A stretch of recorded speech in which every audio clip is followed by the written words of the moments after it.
Well, hello and welcome to another edition of Wednesday Palaver, the platform on which we discuss local and international affairs.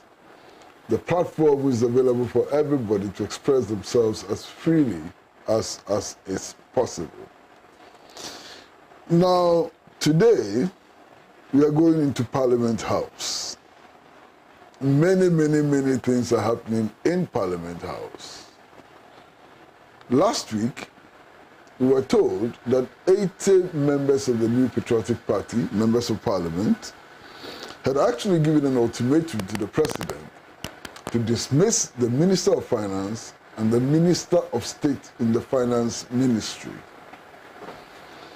3 days later, we were told that the number had risen to 105. Now we understand that it is the entire majority caucus of 137 members of Parliament.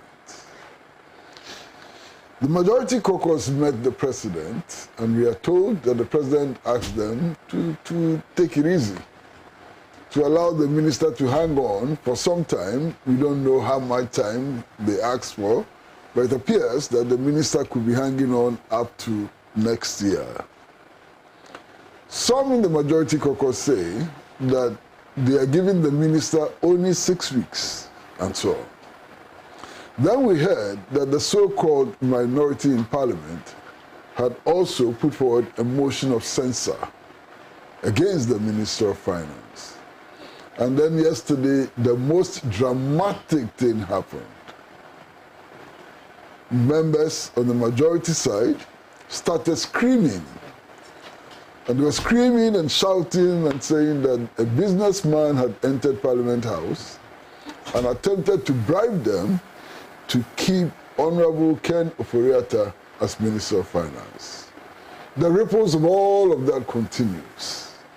And today is a very distinguished pleasure on Wednesday Palaver to be hosting the Honorable A.B.A. Fuseini. Honorable A.B.A. Fuseini, Member of Parliament for the Sagnarigu Constituency in the north of Ghana, in the northern region of Ghana.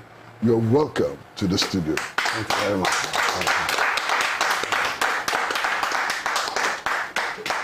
Well, what we're going to be doing today is what we do all the time.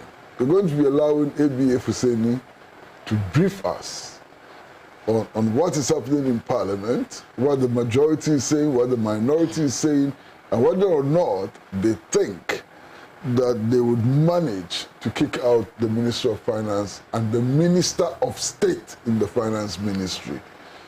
And we'll ask him many questions about Parliament and so on. So that's how we're going to kickstart the show. But after his presentation, we are then going to come back to the studio and take questions and comments from the studio audience. And then we go to the social media platforms and take messages and comments. And then perhaps we come back to Alhaji A.B.A. Fuseini, the master of proverbs, to answer your queries and so on.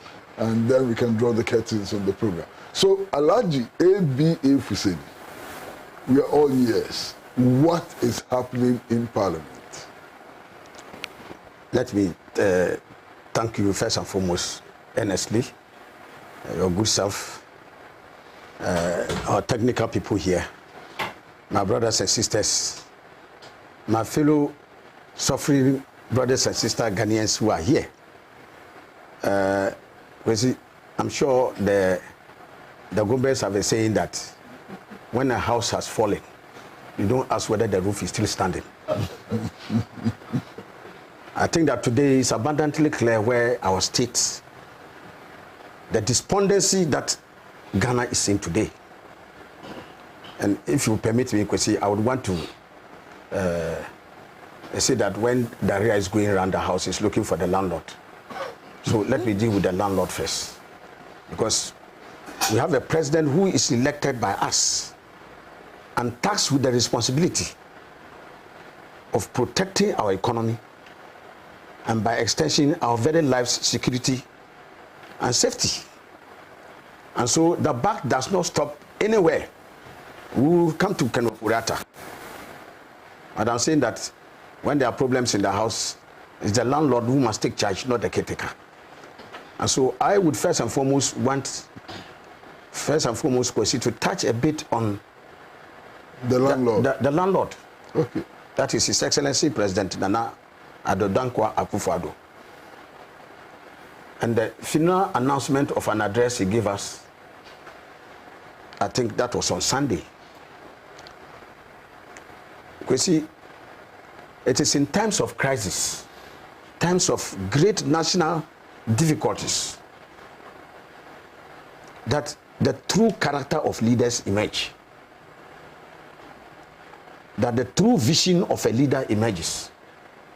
That the compassion of a leader for his people emerges. I thought the address of last Sunday afforded President Nana Akufo-Addo an excellent opportunity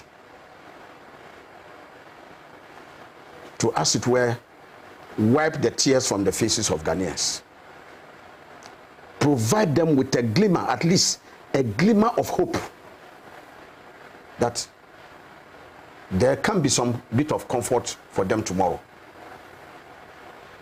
and assuage their pain. Unfortunately, like you said, it's a waste of time. Not just that, but it's an insult for many Ghanaians. If you listen to where he started, first it was a rehash of government's pathetic attempt to explain away their crass incompetence in the handling of this economy. So you saw references back to COVID, how COVID managed to devastate our economy, and the gallant effort they had made to save the economy, and followed by Russia, Ukraine. Very farcical, especially this Russia, Ukraine. I've been saying it, Kwesi, that Burkina Faso, which is, if you are looking in terms of a physical distance, Burkina Faso is closer to Ukraine than Ghana. If I'm lying, let anybody correct me, because in the northern part and it's closer to Europe than we are in Ghana here. Burkina Faso is bereft if you compare Burkina Faso's resource base to Ghana. But today, sadly too late, the inflation rate in Burkina Faso is single digit inflation. Ghana, we are now at the second upper double digits. In fact, if you listen to Professor Hanke, they will tell you that our inflation is already run away, getting to 100%. Okay? Today, Kwesi, Burkina Faso, that doesn't have a drop of oil. There is reverse smuggling. Fuel is being smuggled from Burkina Faso into Ghana. Ghanaians are suffering unprecedented level of hardship. And that one, I don't need to say it. Jimmy Cliff sang a song in 1972 and said, "He who feels it knows it." So nobody knows inflation. The astronomical hike in food prices. Indeed, today we are talking over 100% hike in food inflation. Never in the annals of our country's history have we experienced this horrible phenomenon. So, Kwesi, in the face of all these monumental challenges that has devastated the lives of Ghanaians, many families today cannot even get one square meal. So when the president has the opportunity to address his people, the first thing he should show is contrition, sobriety. He should show a sense of remorse and responsibility, that I, as president of the republic, Ghanaians, I see your suffering, I bear your suffering, I feel your suffering. I render an apology to all of you because I'm the president, I take responsibility, and it is happening under my watch. Those are first soothing words you can give to your people. To first of all, let them feel that you are with them in their pain, in their difficulties, in their suffering. I didn't hear that. He was rather gloating on what he is purported to have done to bring solace to their country. And some of them, when we come to interrogate them, you see that they are so farcical. It's like collecting your salt in the open after a heavy downpour. Kwesi, how would you have thought that if President Nana Akufo-Addo has said, Ghanaians, in recognition of what we are going through, I have already taken steps.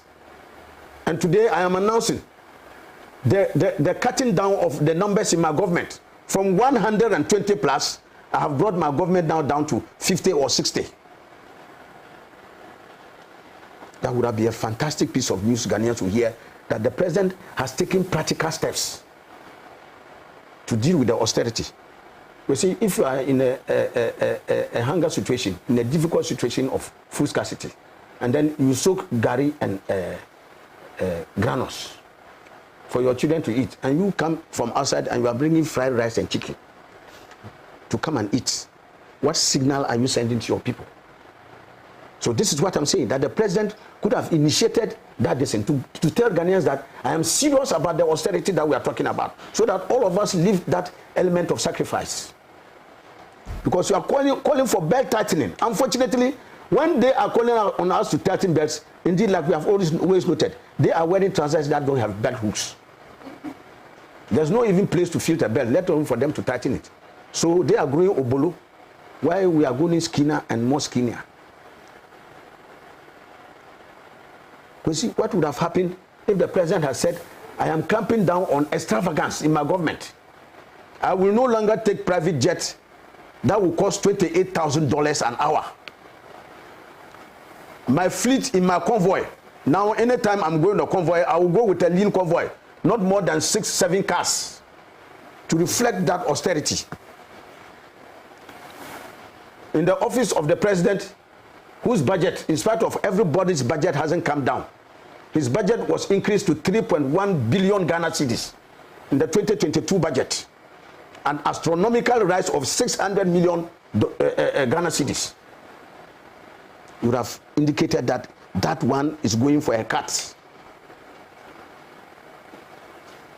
You see, you would have indicated and signaled to many Ghanaians that the extravagant foreign travels will be cut down, so that he has greater time to stay in Ghana, stay with the Ghanaians, not only experience but work with Ghanaians. You see, he would have better served this nation if he had come out to say, in the face of this economic difficulty, I am assembling a think tank of all Ghanaians, irrespective of their political persuasion, irrespective of whatever political ideology, that we are in a huge crisis that has a potential to destroy our nation. I am assembling all minds, all expertise that I can gather from anywhere. I don't care the colors of your party. I don't care the colors of your religion, wherever you come from, your ethnicity, or where. I want Ghanaians who can put their shoulder to the wheel and let all of us address this issue. Kwesi, he would have won the applause of many Ghanaians that he's serious at taking these matters on board. But, as has been said, when you know somebody in the daytime, you don't light a torch to identify him in the night. We have known one too many of who this president is. And I have said it time without number, that President Nana Akufo-Addo did not come for the welfare of Ghanaians. He had a different agenda for coming as a leader. And unfortunately, we got hoodwinked by the plethora of empty promises that they made. High-falutin, high-sounding promises that they themselves never even believed in those promises, let alone even the intention to keep them. Never. So you can go inside them.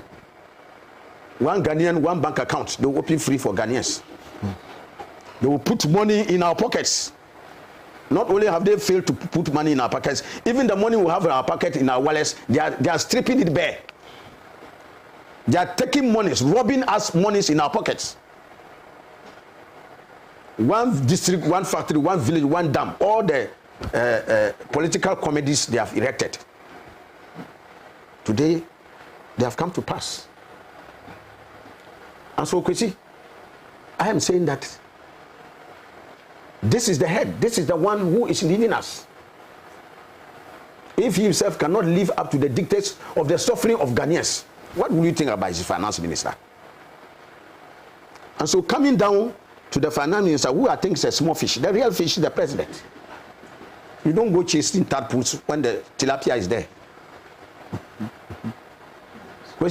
So I think that responsibility must be made very, very clear. And this is anchored on the premise of his government. Indeed, when the MPP was in opposition in 2016, President, that time, he was the presidential candidate of the MPP. They went around town, Kwesi, and told us that it was due to the incompetence and ineptitude of President Mahama that we had some economic challenges. And said, among other things, that how could we buy a gallon of petrol for 14 Ghana cedis? And that it was not only incompetence, it was criminal, it was wicked, it was unthinkable, it was insensitive on the part of the NDC government for fuel to be selling at 14 cedis a gallon. Please take note. I didn't say 14 cedis a liter. I said 14 cedis a gallon. Today, if you just do ordinary calculation, a gallon of diesel is 105.6 Ghana cedis. 105.6 Ghana cedis. A gallon of diesel. Compare it then, at that time, even I think diesel was even cheaper. Now that diesel has reached. Diesel was about 13 point something. So today, just do the mathematics. You are getting to over 1,000% increase or more. At that time, we were told that due to the incompetence of President Mahama, our exchange rates, the cedi to the dollar, which hovered just about 4. Some people say 3.8, 4, 4.2. Just take it 4, average. 4 cedis to the dollar. And trumpets were being blown from the rooftops about the inability of the NDC to, under President Mahama, to manage the economy in such a way that we could have a strong exchange rate. Today, who can tell me what the exchange rate? The exchange rate depends on who is buying it at any time. Now, there's no clear exchange rate that anybody can talk about. You go somewhere, they can tell you it's 15. You go somewhere, they can tell you it's 15.5. You can go somewhere, they'll tell you it's 15.8. And some can even take 16. So, clearly today, as we speak, we have a free fall. In fact, the cedi is falling like a newly liberated coconut from a tree. Free. It will just come, whoo, Tim. How? Whoo, Tim. It has fallen like that. When it hits the ground, that's where you hear the Tim. Today, under his watch, indeed, under his vice president and the vice president of the republic, let me say so, all of us are vice president, who was his running mate. He indicated that he had worked at the Bank of Ghana. And first and foremost, he knew how to stabilize the currency. And so when he comes, in fact, on their rallies, they were singing 1 cedi, $1, 1 cedi, $1. They will bring the runaway cedi that they claimed at that time to 1 cedi, $1. Not too long ago, I'm sure his own infamous statement where he had said they had arrested the dollar, locked it in the jail room, and given the key to the IGP. And so the era where the cedi was going to experience catastrophic fall had come to an end. In fact, no sooner had he spoken, in the next few days, then the dollar started galloping. So the dollar broke jail before he even left the IGP's office. So today we see the consequences of multiplicity of inflation and runaway escalating foreign exchange. Look at today. We see food prices. Putting food on the table today is one of the most Herculean tasks for families, especially fathers and mothers who are laboring daily to get food to feed their kids in the house. So as a result of that, some people eat only once a day, even that once, which is a challenge. You go and buy food stuff, but the next time you come the following morning again, the price has gone up. So we are like in a hyperinflation situation where prices are determined on an hourly basis. On the availability of the food stuff that is there, a price will be put on it. So this is where we have reached. to the point that we are now told that we have one of the highest food inflation in our history. This comes at a time, and that is very farcical. Look at the paradox. It comes at a time when the government is touting the success of the planting for food and jobs. They have wasted billions of Ghana cedis in this hopelessly uninspiring program that has failed to live up to expectation. And so, a planting for food and jobs that will have made food in abundance. Because when food is in abundance, the prices will come down. I cannot see any economic situation where you have abundance of something and the price is high. An abundance of something simply means that the supply is bigger, and so with the demand relatively at stake, the prices should be reasonable.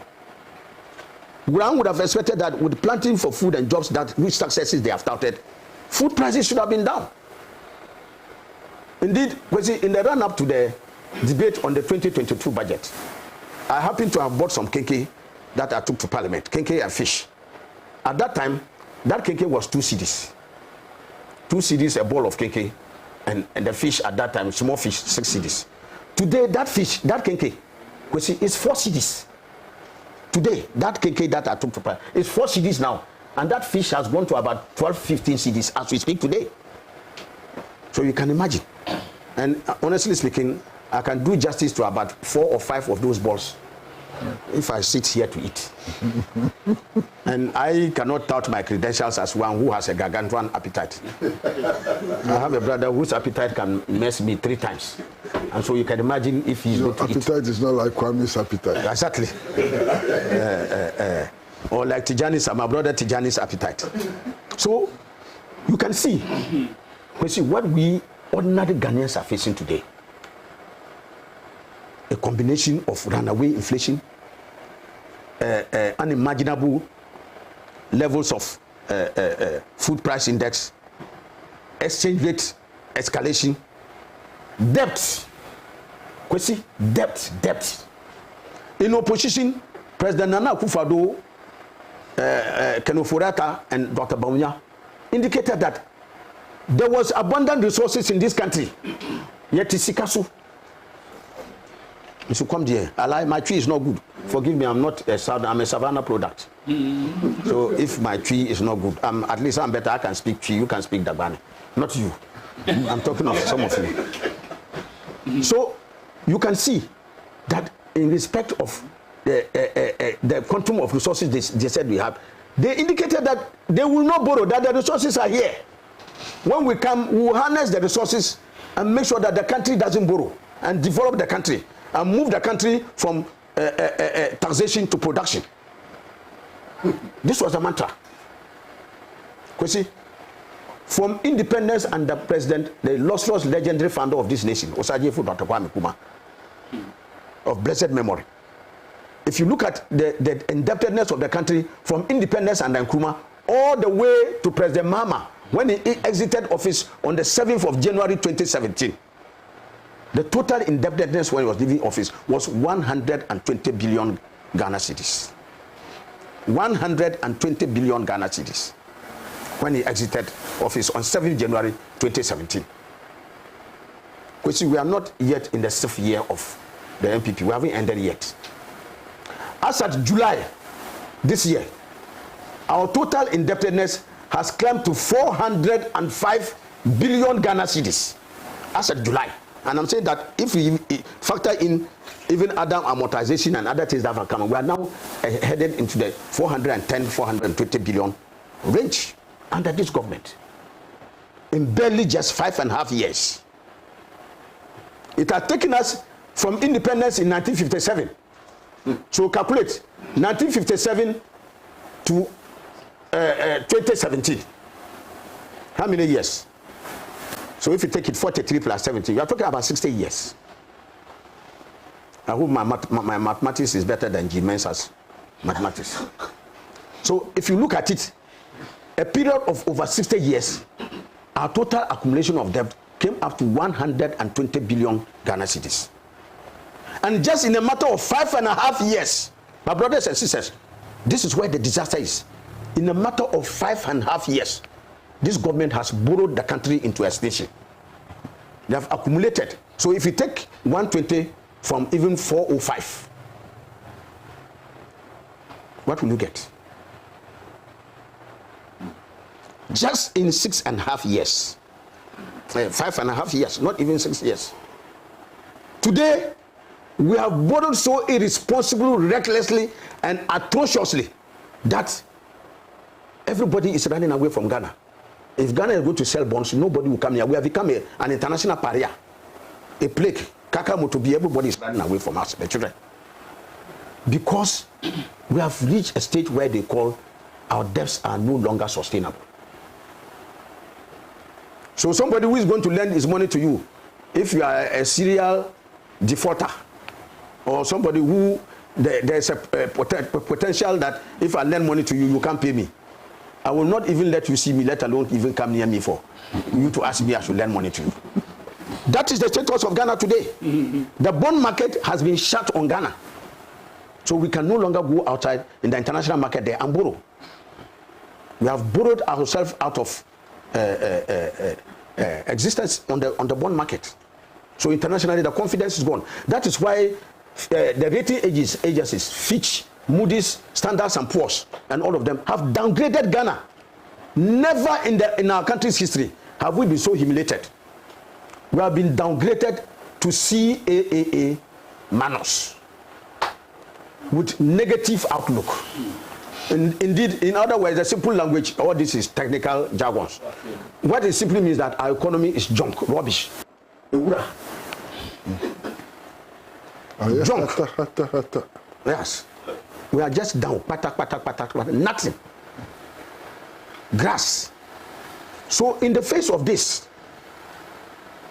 the latest survey done by the IMF 2020 indicated that our debt to GDP is 129%. And let me break it down. What that means is that to pay our debts, if we took all our revenues and other things, we need to borrow extra 29% to be able to pay our debts. And after that, there are fundamental issues we haven't dealt with. We haven't paid compensation. That is salaries of workers, wages and salaries of workers. That one has not yet been paid.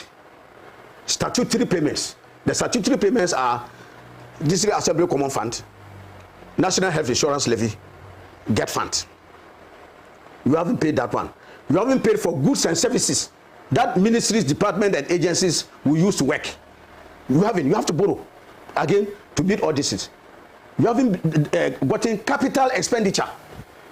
Building schools, building hospitals, building all those ones will require that. Even that one, we have to, after borrowing 29% again, we need to go and borrow again. Even to put petrol in the car of the president, you have to go and borrow. That is how terrible this country has come down to. And you ask yourself, even if you were to look at around you and be satisfied that there are projects that can generate money to pay for, you ask yourself, what has that money been used for? And the President Mama, who's this borrowed less than even 1/4 of what they are borrowed. You can see a contrast. Look at everywhere you go in the country, you see e-blocks, alright? You see interchanges, roads that were built. You see Atuabo. Today, Ghana is a net exporter of gas, thanks to His Excellency President Mahama. When he got money and did the Atuabo facility. Today, Atuabo has more than paid, and the country is making huge revenue as a result of the visionary investment. So it tells you between a visionary and somebody who is in a slumber, is fast asleep. There is a clear difference. And so you see, my brothers and sisters, where we are today, that when the president makes a broadcast, instead of outlining concrete measures, I'm sure you must have heard one of the criticisms, one of the things he said was that market women and market people, they like profit too much. That's why they are charging excess profit. They should endeavor to bring the prices of goods and services down. President is talking to us as if we have sawdust in our heads. Because if we were cognizant of the inflation even his own government inflation that is running, it will tell you that prices are escalating sometimes even on a daily basis. So if a trader goes to buy goods today for 10 cedis, the next time he or she goes to buy those same goods to come and sell, it won't be the same 10 cedis. It may gallop to about 12 cedis. So if he decides to charge 30 cedis in order to get 1 cedi, is that person an exploitative person? Indeed, there were criticisms that some people were even changing their monies into dollars. And there's a lot to say for that. But while legitimate criticism may be made against them, you can also realize that they are astute business people. If I see that the cedis that I'm using to transact my business is on the downward trend on a daily, sometimes hourly basis, as a businessman, astute business sense, I need a currency that can give me stability, that if I go and buy and I change it into, the next time I go to buy, I won't lose that value. My brothers and sisters, let me just give you an example of many filling stations today. If you go, many filling stations have closed because the escalating dollar and the fast depreciating downward trend showing cedi means that at any time they go to import or buy the fuel, they need more cedis in order to get to the same quantity of dollars that they had to make the import in the first case. So within a matter of sometimes 2 months, some people can lose more than half of their capital through the downward trend of the cedi. And so our economy has been in the doldrums. So in the face of all this, we in the NDC had picked these signals as far back as 2018, 2019. And so when the MPP comes to say that it is COVID and Ukraine, you know, it's farcical. It's just a man who cannot carry his load, who blames his head part. Before 2019, before the advent of COVID, the economy was already in trouble. And I can say so. So now we don't have a lot of time. Are you going to sack the finance minister or not? And how are you going to do that? Because we have come to the inevitable conclusion that Honorable Kenafurata, Minister for Finance, is a disaster for this country. There is any single hour, any extra hour Kenafurata remains as Finance Minister, the fortunes of this economy is being further jeopardized. And that Kenafurata should have been long gone. In fact, if our colleagues in the House had listened to us earlier, as far back as 2019, when we had made a move to go at Kenafurata, you remember even from the very onset when we started the Ken bond, where he went and borrowed this atrocious 2 billion. And Kwesi, let me put this out for many Ghanaians who don't know. When we said that the borrowing was irresponsible and reckless and selfish and greedy.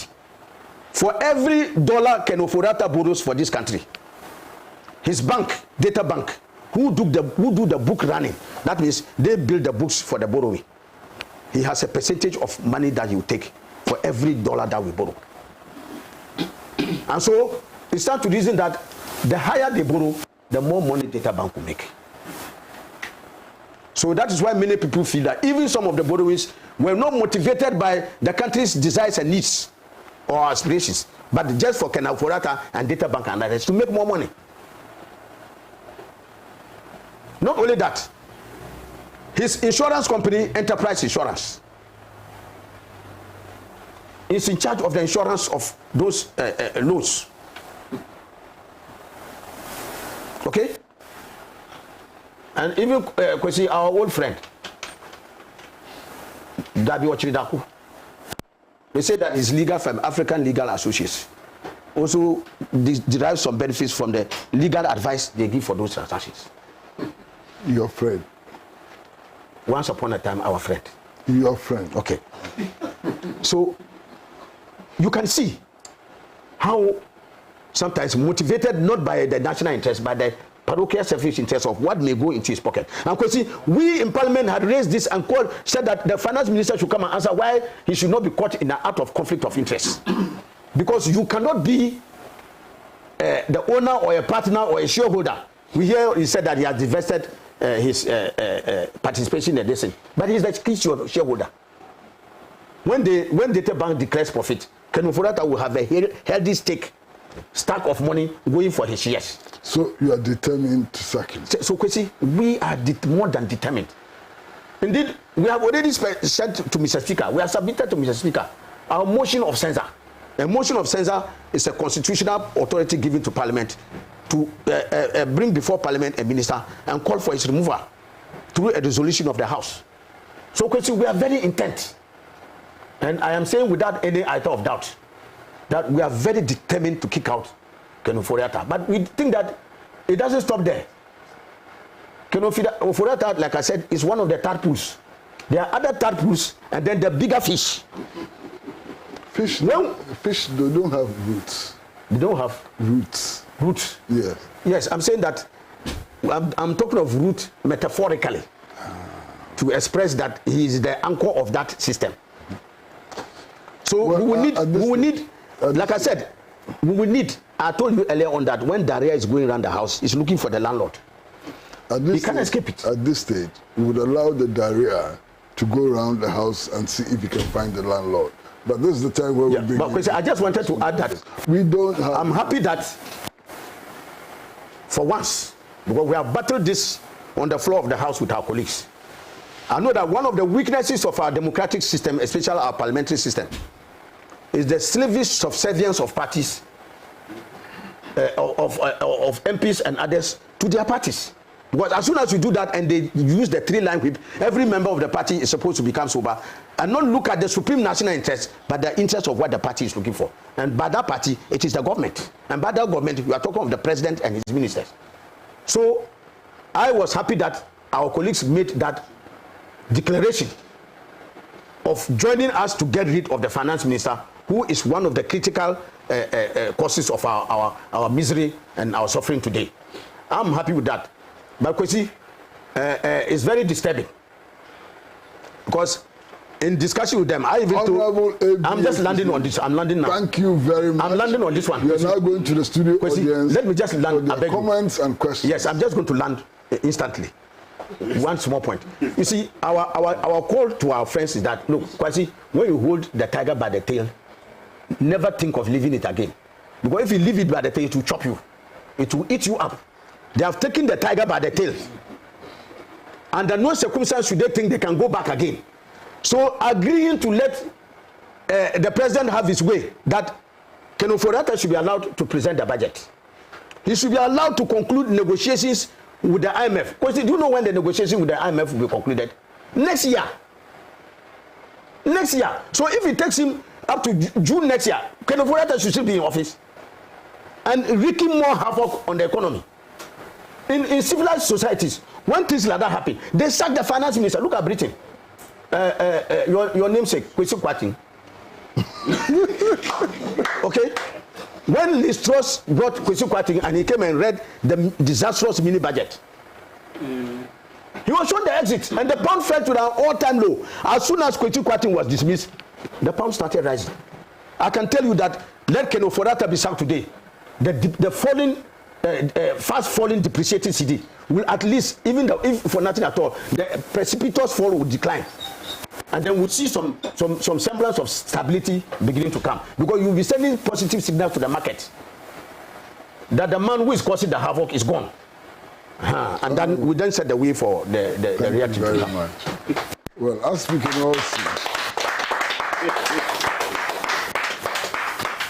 all see, we spent a considerable amount of time listening to the Honorable A.B.A. Fuseini. It is now time for the studio audience to make their contributions, but please bear in mind that we don't have too much time. So each person in the studio is allowed 1.5 minutes.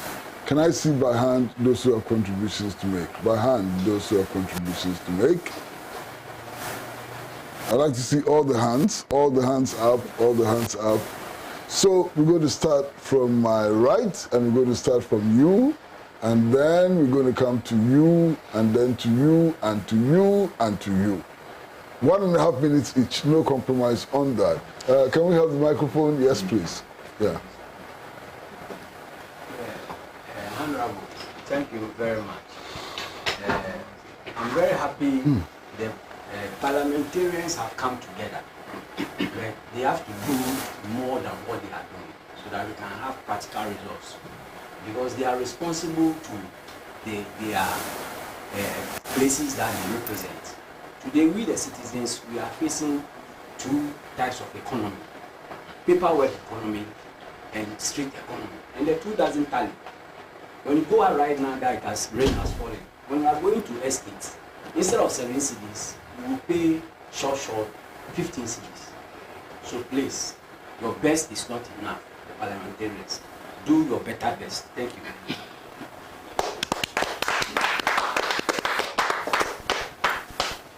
Thank you for the information that you're giving. I have one problem with the NDC because I said it a few days ago or last week. We have majority of NDC MPs. Just I call it neck and neck. The NDC is not helping us.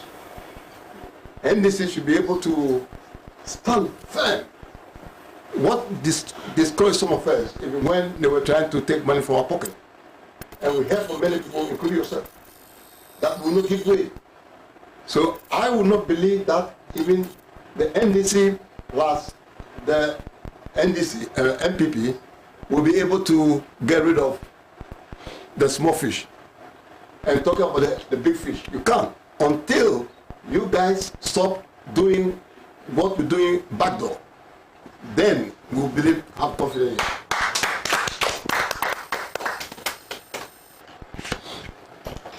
Thank you very much. Yes, Honorable Fuseini, what gives you confidence that you succeed in your motion of censure, given that you are at par?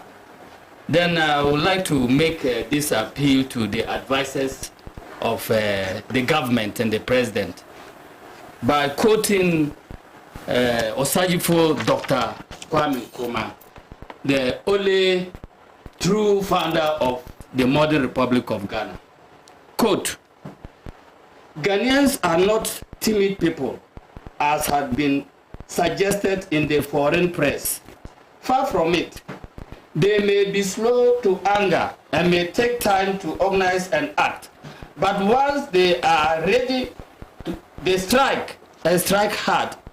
It pays no one to tamper with Ghanaian freedom. It pays no one to tamper with Ghanaian patience now. So the government, the advisor of the president should tell him that he should do the needful. Thank you. Okay, so Mr. Honorable, I want to know, with the motion of censure you presented to the speaker, is it for the interests of the Ghanaian people or is for the interests of your political party?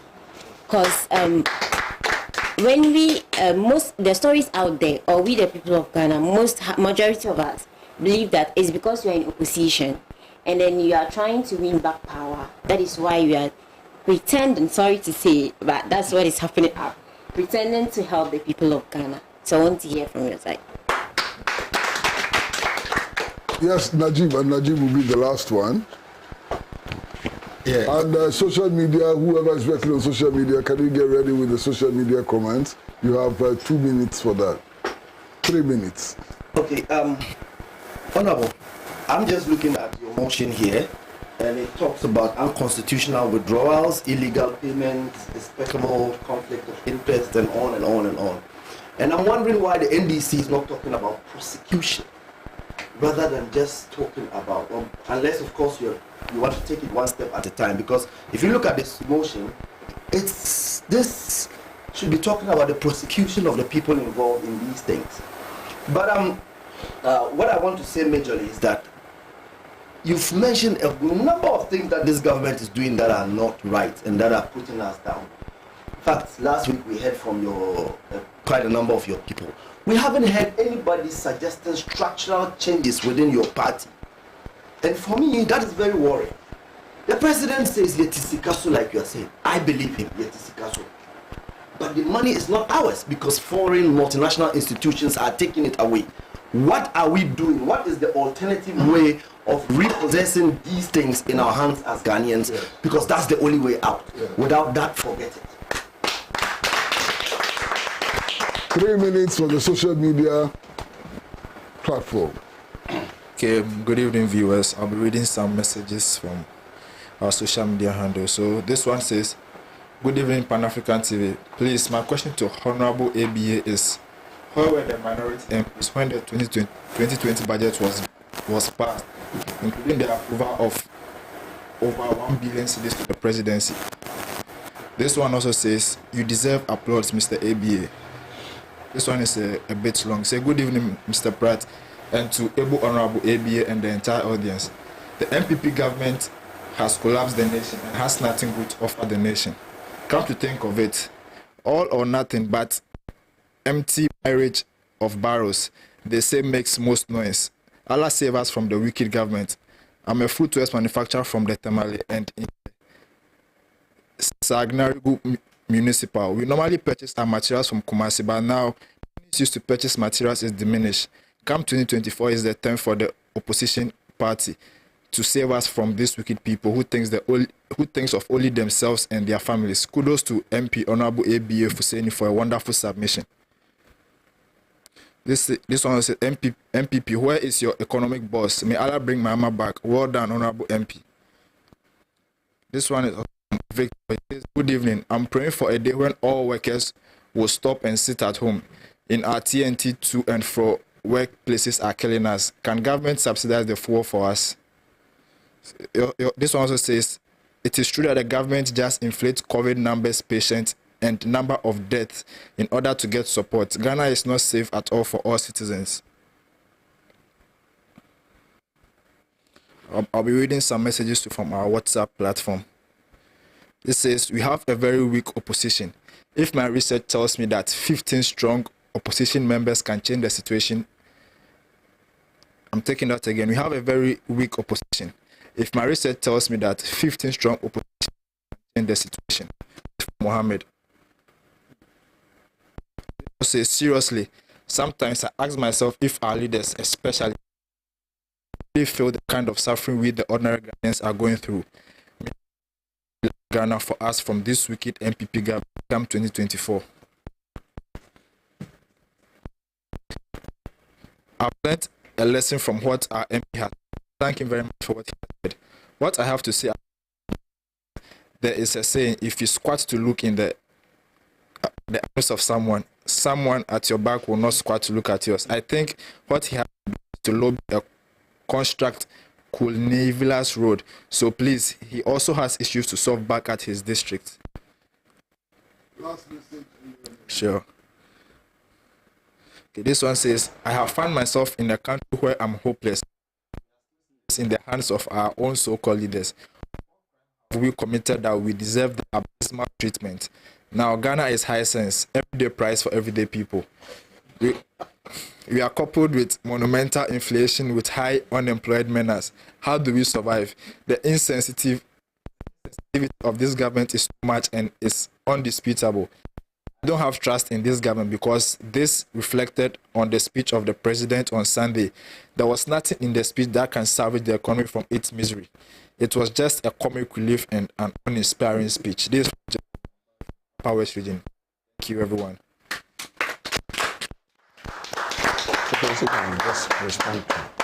Well, viewers, we are going to have to do something which is very unusual. This program is getting interesting and so on. We do know that we are clashing with news, and we would like to plead that we are giving 4 to 5 minutes of news time so that we can round up nicely. So, Honorable A.B.A. Fuseini, you have actually 3 minutes to round up. Thank you very much. I'm sure one of the concerns was about the effectiveness of Parliament as a check on the executive. We were asking, among others, about whether there was confidence to be able to deal with the censure motion that we have moved. I can tell you that all the 136, I'm sure you have heard that the court has tried to deal with one of our members. The 136 members of parliament on our side, to the very last person, will vote for this censure motion. We have had assurances from our colleagues, and take note that this is going to be a secret ballot. That censure motion, if ever comes on the floor, will not be an open ballot. It will be done by secret ballot. I want to believe that if what our colleagues tell us is right, and they will be strong enough to stand on their feet and fight for the good people of this country, they will join us in voting for the censure motion and voting out the finance minister. I want to believe that.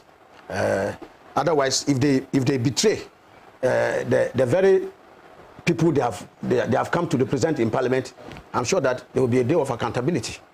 That they will know, and at the end of the vote, you will see the numbers, and the numbers will give you an idea of who else is coming. But let nobody have any iota of doubt. On our part, our commitment is solid. We will deliver it to the last MP on our side who will vote for the decision. Let me also say, yes, I will not come before you here and pretend that we are a bastion of strength and that we can do everything. I will not. I will certainly weakness on our side. But let us also be given some degree of credit. Look, when the issue of the MOMO, the e-levy came, it was in November last year. The government should have passed it in November 2021. We fought them from November to July this year.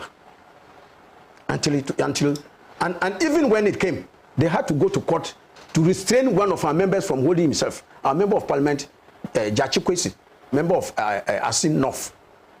So it was a subtle attempt that they used to get one of our members out, so that our 137 reduced to 136, so that they will have 137 to pass that measure. So it wasn't that we on our part acquiesced.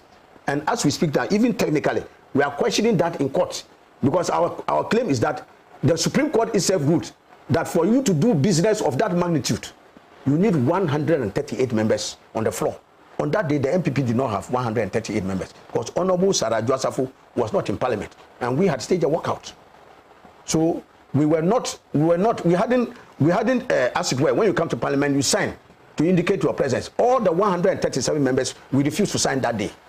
So our physical presence was not in parliament.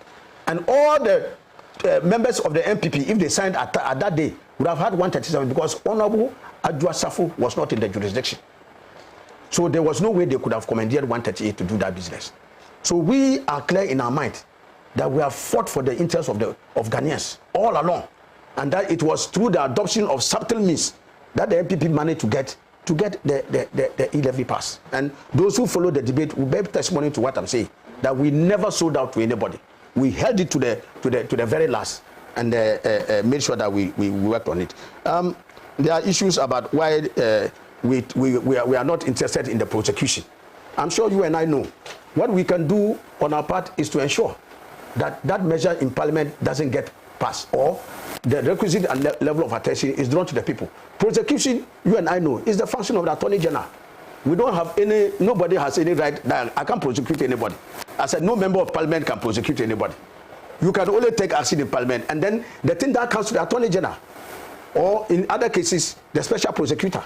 But it is not within the remit of parliament to do prosecutions. I'm sure you are aware that we are practicing a system of separation of powers, checks and balances. There are three distinct organs of government: parliament, executive, and the judiciary. And so the prosecutorial powers belong to the Attorney General. No other person can do any prosecution, maybe unless the special prosecutor. But certainly not any member of parliament. We are talking about structural changes. And let me give you an example. I just gave you, in the course of my presentation, what President Mahama did in respect of attempting to restructure the economy, where we were dependent on imports of gas. Let's build Atwabu here. We built Atwabu. Today we are a net exporter of gas. President Mahama started with Commander Sugar Factory, okay, to revive the Commander Sugar that Osajefu, the illustrious Osajefu, had done in his days.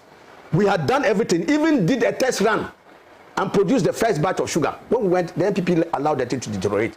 So can you imagine that the about 1.8 billion that we used to import sugar on an annual basis, if we are able to get the Commander Sugar Factory to run. You can see how much we're saving. Under President Mama, we managed to cut down on rice production. In fact, we have done a number of rice businesses up north. If you go to one of them is in my constituency at a place called Chanaili. We have a company called Avnash.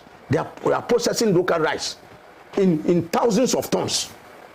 And under our regime, we managed to cut down at least 20% of the rice production, importation.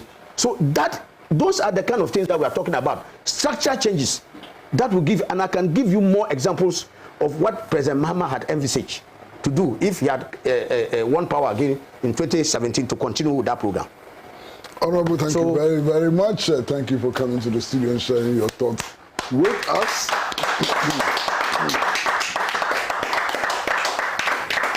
So very unfortunate we don't have enough time and we have to draw the curtains here. We'll be with you again next week, and I'd like to assure you that the best is always on Pan-African television. Best in news, best in current affairs, best in sports, best in everything. And best in the involvement of the ordinary people of this country, in the affairs that affect them. This is I want to commend you for this. This is the grassroots approach to listen to the true, not the contrived. You get some the other call, but these are the true people of Ghana, and this is the sentiment that resonates across the country. So please stay with us until we come to you again next week with Wednesday Palaver. It's bye-bye from all of us. The producer, Makiza Latifa or Latifa Makiza, everybody, cameraman, everybody, director, and myself, Kwesi Pratt Jr. But don't forget, tomorrow, there's another discussion program at the Freedom Center. And tomorrow, we're all gathering at the Freedom Center at 5 p.m. to discuss the President's address to the nation. Please join us at the Freedom Center. Bye-bye.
Me, I have still not got the money for that list of expensive building materials you sent to me. The price of the iron rods have been increased too much, Madam, relax. Look, that's not why I didn't call you. I just visited IPC